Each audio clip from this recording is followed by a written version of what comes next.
Our special guest was just talking about the importance of entrepreneurship and networking with executives. Well, if you're an executive and you need help with your executive comp, let me give you some pointers on what to look for when you're structuring your executive comp program.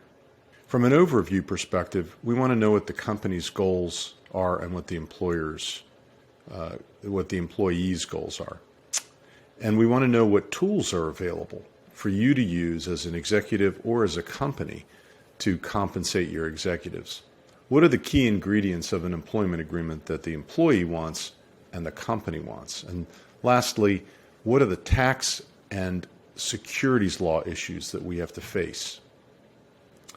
The company's goals, the employer's goals, mainly are to attract and retain the very best talent possible. They want to minimize the risk to the company of not being subject to restrictions, not having the executive subject to restrictions. You want the executive subject to restrictions like non-competes, non-disclosure agreements, and non-interference agreements so that you can protect your core business. And you want to align the incentives for the executive with those that will increase shareholder value.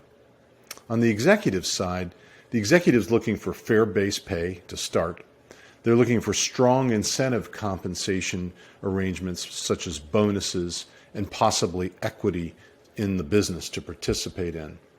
They want clarity in what their roles and obligations are with respect to the company and the do's and don'ts that could get them into trouble if they don't do it the right way. And finally, they want flexibility so that if they're terminated without any good cause or if they leave for good reason, they're protected. The compensation tools are myriad, but base pay really is established by looking at surveys that might be available in a variety of settings. I've given you a link to one in particular that might be very helpful.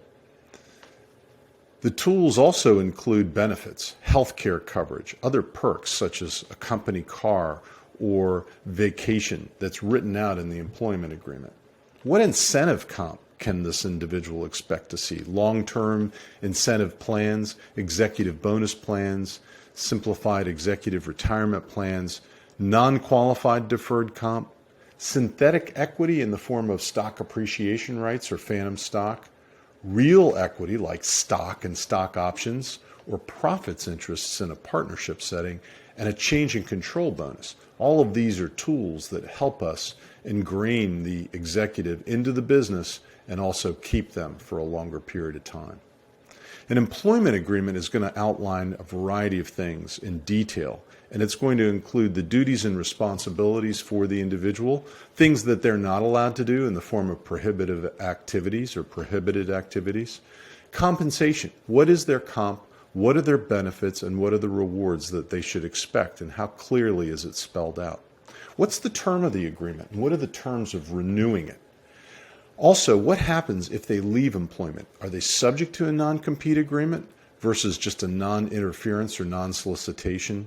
What's the scope of that, and is it enforceable under local law? What's the effect of being terminated without cause, and how do you define cause in the employment agreement? Probably one of the most heavily negotiated provisions relates to these provisions that encompass when an individual is compensated if they leave employment or not. If they leave because they're terminated with cause, they should expect a lot less than if they leave because they're terminated without cause. And what are their severance arrangements? How long will the severance continue, and what are the conditions to getting the severance, such as signing a general release? In the form of equity, there's various forms, but real equity is stock, restricted stock, stock options in the form of incentive stock options or non-qualified stock options, or a profits interest, which really is only available in a partnership tax setting. Synthetic equity includes phantom stock, which is really a non-qualified deferred compensation plan, and stock appreciation rights are closely aligned with phantom stock in the form of significant synthetic equity issues. When you get this equity grant, the question is, what should you do and how is it reported for tax purposes? Well, stock is treated as property. So if you receive stock as an executive, you've got to report on your tax return the fair market value of the stock received.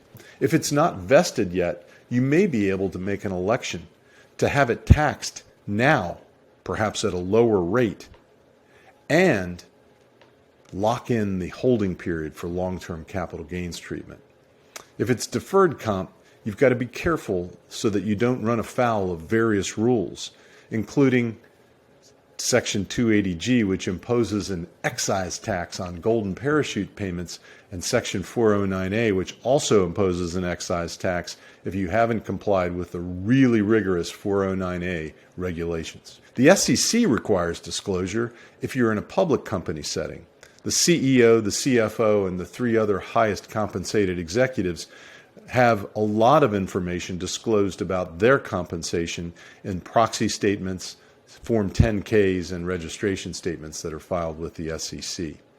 The disclosure can be as basic as summary compensation tables, but then there are subtables within the disclosure documents that give significant detail regarding the compensation arrangements. And of course, if you own stock in a publicly traded company, you're obligated to file forms with the SEC if you're one of these 5 individuals every time you acquire the stock or sell it or transfer it.